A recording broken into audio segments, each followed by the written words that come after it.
there will be a threshold moment where cognitively it makes sense. You've got all the resources lined up, there's no excuses, but you haven't gone through that emotional final threshold of just deciding, you know what, I'm just going to do this. I don't actually know what's on the other side. So it's that last threshold move that I'd encourage people to really just grab hold of and go through. You don't know how it's going to go. You can't know how it's going to go. You just know that it's your future's on the other side of that. So that's some ideas around first time authorship. I'm honored to be joined by Mike Boydell, one of our most famous authors and just somebody that we talk about a lot inside of Scribe. And Mike, thanks so much for joining me. Travis, a real pleasure to be here. I have to start at the outset by saying that Scribe really helped me in a pivotal moment when I had ideas and possibilities and scribbles of notes everywhere. And Scribe helped me turn all of that into an actual book. So I'm really appreciating the time and appreciating Scribe's help with me along that journey. Great to be here. Well, thank you so much. You have a mission statement that I just love: being a catalyst for people in threshold moments of change, liberating the best in each of us for the betterment of all of us. Can you tell me about where that came from and how that became your mission? Sure, sure. It was not a straight line. Let me start with that. As always. As always, yeah, if I had given you my mission statement in my 20s or 30s or even my 40s chapter, it would have looked a lot different, a lot more grandiose, a lot more probably egocentric. And, going through enough change in my own life and having numerous people be change agents for me or catalysts for me or picking up stories from cross generations and different cultures and different times, it just really struck me that it's part of the human condition that change is what it's all about. And I'm kind of living with uncertainty, living into the unknown from our first breath to our last. It's kind of what life is.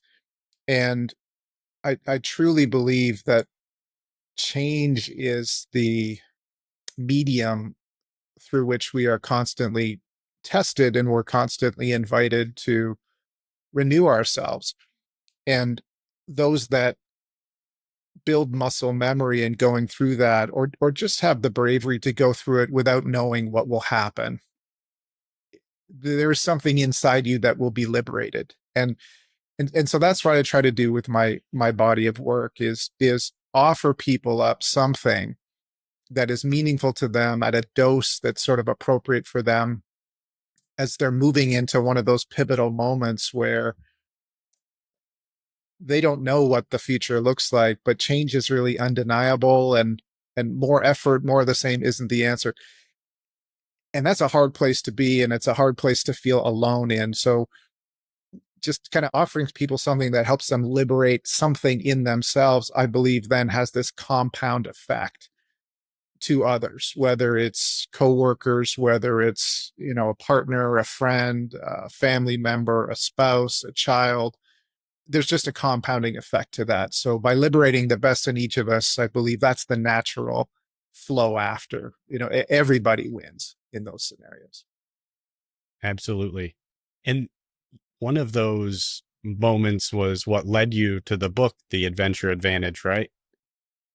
Yeah, yeah. I had an interesting epiphany type connection when the pandemic happened. I mean, it happened to all of us around the world in some way, shape, or form.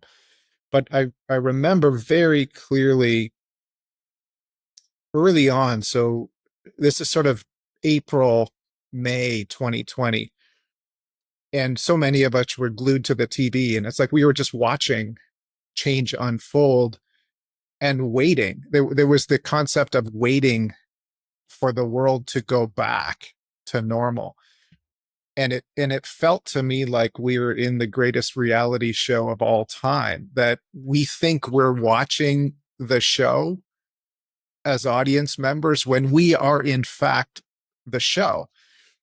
And so it's the Ooh. first time that I decided to write something about that. And so I wrote a piece called COVID Reality Show, something like, what is your responsibility? And it got picked up by a national newspaper as an op-ed.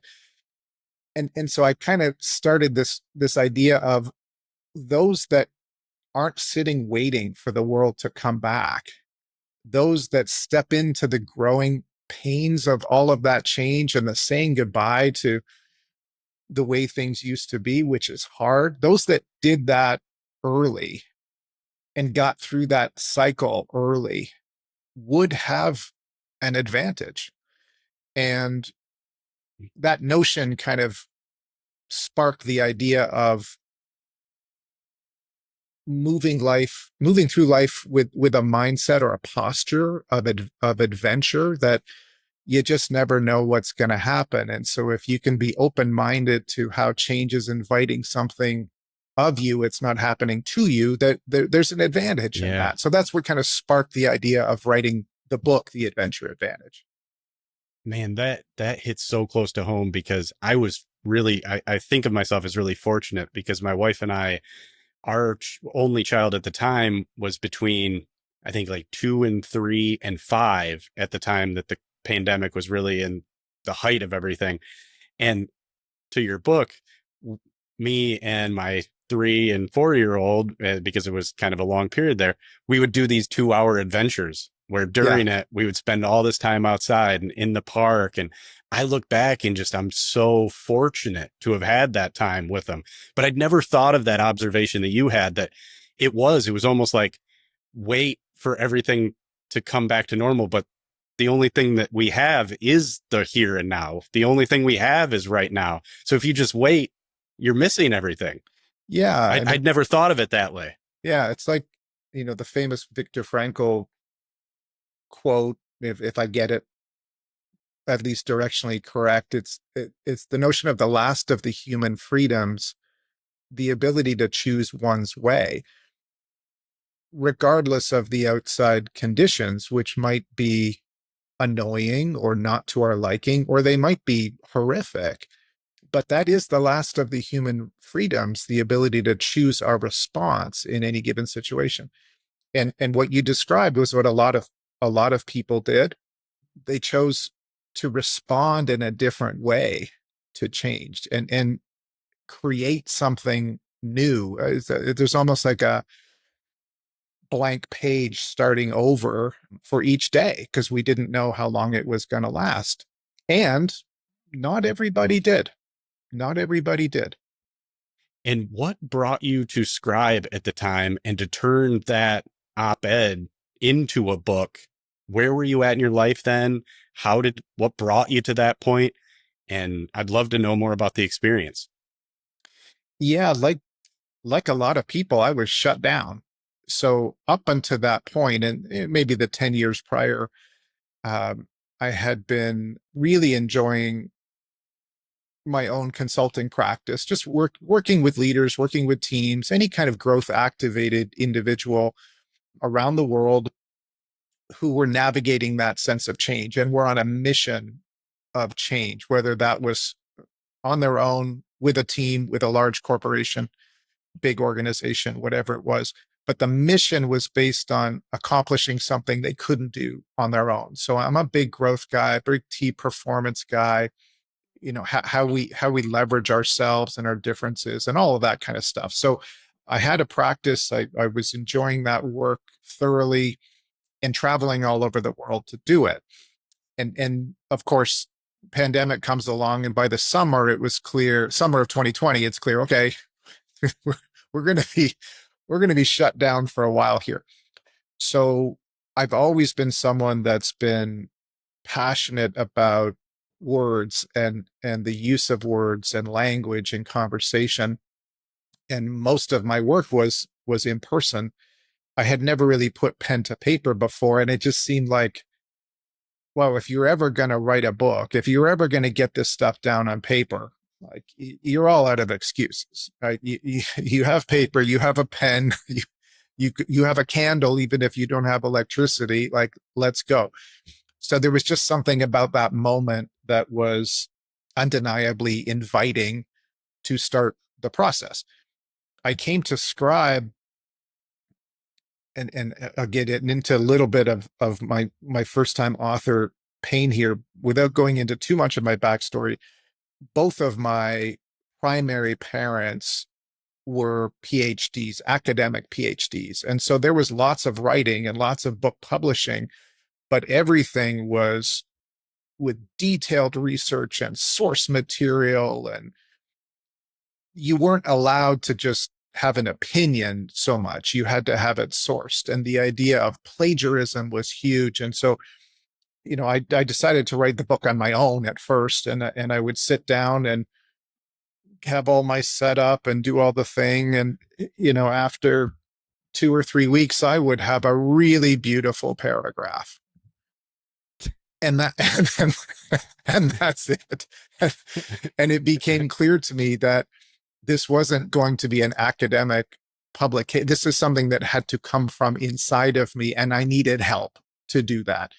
And so I researched a bunch of different options, and that's how I landed on Scribe. And I loved that notion of, and I forget what the tagline of Scribe was at the time, but it landed on me as basically, we're going to help you write the book that's inside of you, and that's what I wanted, and that's what Scribe delivered. And how has it been since the book has launched? One of the questions that Eric loved to ask on the old author hour with him was, which I just love, is what are the unexpected great things that happen as a result of the book that you didn't anticipate? Yeah, I'll give you two. One is slightly ego stroking, and one is annoyingly personal. So the ego stroking one is, and I should also qualify this by saying, appreciate authors have different objectives and different reasons for writing, and sometimes it's commercial and sometimes it's personal.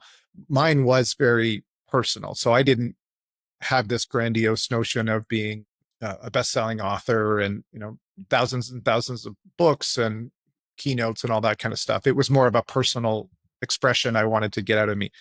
But after a very meaningful launch party, which my wife orchestrated and happened very soon after my father passed away, we just had a bunch of swag put together. So hats and t-shirts and that kind of stuff. And so when I could travel again, I would go through airports and I just have the Adventure Advantage hat on, just a baseball cap. And it was so rewarding just to meet people that were kind of just passing by, who were in some kind of state of anxious panic or frustration or something, which airports are full of, and just strike up a conversation and just have some open-ended questions, just get into something very real, and have them say, who are you? Where did you come from? Who are you? And what is this Adventure Advantage thing? And I'd say, I don't know, it's like a book that might be of interest to you. It might be of value to you. And here's what it is, and here's where to find it. And it's been a pleasure meeting you, and just have those kind of human connections. So that has been number one answer, a little bit ego stroking, because it's fun to be out in the world with the book. The other surprising answer, which is the personally annoying one, is I would never put myself out there as the penultimate expert on navigating change. Change is just hard for everybody, no matter your reps with it. And so over the past 3 years, shockingly, my world has continued to evolve and change, and best laid plans went sideways. And so the personal annoying, surprising part is having this book out in the world, having my name on it, having people in my circle and sphere know that I wrote this book. I have no defense except to continue to grow and move myself through change. So every time I get frustrated, every time I get annoyed by my perfect plan not going, it's like, God, I should talk to the person that wrote that book. Sometimes I wish I hadn't written it, because I could just pretend that I don't know this stuff be angry and blameful, but it's almost like a a personal mission to live by. I guess that would be the other side of the surprising piece. Yeah. And your book went through a bit of a transformation, as I recall, too, right? Through it, I believe that was when your dad got sick, and it kind of changed the meaning for you, if I recall. Yeah, very much. It started out being a book written for all the people that are going through big change, but are not going to buy a book on their own, or they're not going to buy an outstanding book with a purple cover called Rediscover or Untether Your Soul or something. Like the, the world is full of those kinds of incredibly valuable books and content and podcasts, but most of the cohort that I would work with on the executive side is just never going to go there. So the initial idea was to encapsulate all that same good work, but put it in a form that would have people say, oh, that sounds fun. And then I can sort of secretly give them the medicine once they've opened the book. So starting with the adventure concept felt like a good platform. You're quite right. About halfway through the book, my father was diagnosed with bone marrow cancer of the terminal variety, but we weren't sure if he would have 2 years or 5 years or 7 years. And it just became a very personal experience of watching him deal with all of that and adopt the same kind of concepts of the adventure advantage that I was writing about. And then, of course, everyone else has to go through their relationship to change and uncertainty and impermanence and all of that stuff in relation to him, and how does that affect. So all of that hit about halfway through the book, and definitely it became more personal at that point. And when his cancer turned into leukemia, of course, leukemia, when it manifested into leukemia, and then it's just a matter of time, he had about 6 months left at that point. And then for me, it became a race because I wanted to get the book out into the world. I really, it felt meaningful to share that experience with him. And it felt like a meaningful milestone to have him hold a copy before he passed away. So, yes, the book took a more personal form. I ended up writing a very personal poem that I put at the beginning of the book called Clean Pass, which was really dedicated to him. I reopened the manuscript. So all the experienced authors and editors and publishers know once you lock it down and say we are good to go, you do not open that thing up again. I opened it up again, changed a few things here and there to make it more personally connecting, and then basically rushed him an advanced copy. And in a fun final story on this is that in his last couple of weeks, I would send him PDFs of this chapter or that chapter. And not only could he not stop himself from being a constant editor, so he from a hospital bed, he would be on the phone telling me, I wish you had talked to me earlier because I could have helped this or helped that, or this is going to be great for readers. This is going to be hard for readers. But at the very end of it all, in his last few days, when he actually had a copy, and he couldn't read by that point, much less see very well, but he whispered to me as he was going through these agonizing headaches. He said, "Did reading your book give anyone else this big a headache?" And it was the perfect way for us to communicate, because we use that kind of very dry, very sharp humor as a way of dealing with the real painful stuff. And that had always been his way. And so those last few moments, you just don't get those back again. Super precious. And again, as per your question, it became a much more personally meaningful project by the end, for sure. Oh, I can't even imagine what it was like. I mean, being able to share those laughs with somebody. I imagine he was in either a hospital or a hospice, and it's Yeah, just so hard to have humor in those places when everything is so morbid and just sad. And it's just such yeah, a great moment when you're able to break that tension with some laughter. And yeah. it sounds like always the academic too, still critiquing and editing the book.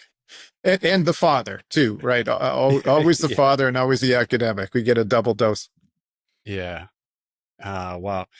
So what brought you to the book, and how did you decide that you wanted to do this? Obviously the op-ed did great. You're somebody obviously that's very articulate, knows how to use the word very well, but it's scary to write a book. How did you come to it? How did you know that you needed to write it?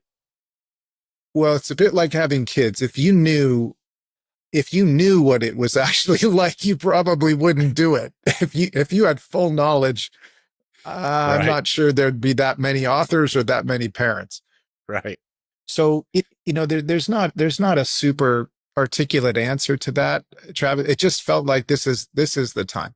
I think I was nearing 50, sort of as an age milestone. Again, I was completely grounded from being able to travel, apart from doing virtual work here and there.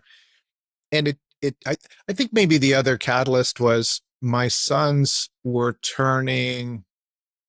they were entering late teens, early 20s. And so it felt a little bit like maybe there could be something in it for them one day. Having a sense of the work I do in the world and having something to leave behind and having them pick it up or not, and kind of on their timeline, on their calendar. I also had two bonus daughters at that point in time through my marriage, and noticed those two young women equally going through difficult things in their life. And so I think that just became part of it, is let's just get some stuff down on paper that's been super valuable to me and share it with those in an immediate circle. And if it gets picked up beyond that, then all the better. Yeah. That is just a beautiful thing to have that as a legacy for your children. Yeah, it's the opening dedication to both of my sons, and I name them in the dedication, but I basically say how it thrills me to witness you adventure, as they Mm. find their way with their own lives. And as the saying goes, leave the parental troubles behind. Go make your own trouble in the world. Go make your own difficulties in the world. And it's a joy to watch them do that. And how do you apply the book in your practice? Is this something that your clients pick up? Is this something that leads you to new clients? How do you use it in your work? Yeah, I think a lot about the metaphor of playing jazz in my work. So I don't come with the book. I don't lead with the book. I don't have one way. I don't have a methodology. I kind of trade in the world of just good conversation and listening, really deep listening. And if there's something that I think I could pull out of the kit that would serve that person in that moment, in that way, at that dose, that then I'll bring it. So the book sort of serves as part of the toolkit, if you will. So I have a number of corporate engagements where I'm working with CEOs and leadership teams, and it's all the normal sort of performance stuff and anything you'd find in sort of a classic leadership situation. And it's very applicable there because I just use common human language. We just dumb it right down to, you've got sort of four essential resources that's built into every single person in the world, whether you're male or female or anybody in between. We're all born with vision. We're all born with a sense of presence. We're all born with empathy. We're all born with bravery. It's just probably that over the first 20 years, you've learned to use some of those more than others, and for good reasons. But there's a way to sort of liberate that. So there's some basic concepts like that I'll use with clients. I also do individual engagement. So any individual that's going through a deeper level of change across their big life domains, professional domain, relational domain, personal domain. So I do those kind of very intensive individual sort of client engagements. And then I do a bunch of retreats.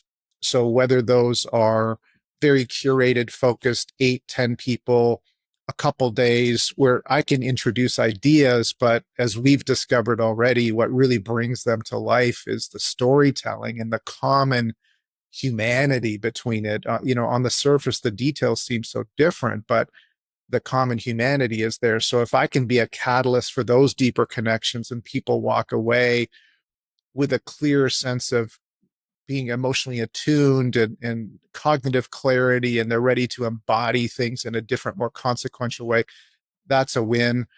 And then occasionally I'll do something like an actual program that's based on the book. So every once in a while, somebody will say, can you work with 50 of us and take us through the book and the concepts? And that's more of a surface level thing, but it's a great way for people to get a sense of what the work is all about. Right. That's a great way to use it. And I love that you're not just using it as the cliche lead magnet. You're using it when it actually serves a purpose for that unique client. Would you have any tips or advice, or anyone that is considering writing a book, maybe some fears that they might have, any suggestions or advice to somebody who's considering writing that book that they should? Yeah, I'll draw from some of the language I've adopted over the past few years. So if we think about what is a horizon is something that's sort of calling us forward. It feels compelling, it's uncertain, but it's distant, but it's calling us forward. And for a lot of people, that's how the idea shows up. It's like, I think I'll write a book. How, when, where, I don't know, but it's calling me forward. So if that's the case, continue. Then we can get at this concept of adventure and what that's all about. And adventure is basically when your perfect plans get doused with water or fire or whatever. So just know that it's going to be a bumpy road. And all of the work that I've kind of come to now is really around working with people in threshold moments. And so that would be sort of the final thing I'd offer to new first time authors, is that there will be a threshold moment where cognitively it makes sense. You've got all the resources lined up, there's no excuses, but you haven't gone through that emotional final threshold of just deciding, you know what, I'm just going to do this. I don't actually know what's on the other side. So it's that last threshold move that I'd encourage people to really just grab hold of and go through. You don't know how it's going to go. You can't know how it's going to go. You just know that your future's on the other side of that. So that's some ideas around first time authorship. And all of the best things happen on the other side of that fear. That's where courage lives. That's where bravery lives. It doesn't live on this side of the door. It lives on the other side. Yeah. Waiting for you. I mean, that's the other thing to be positive about. Well, thank you so much. I really appreciated this time with you. And thank you so much for putting that book out into the world. And we appreciate it. And just a pleasure being with you today, Mike.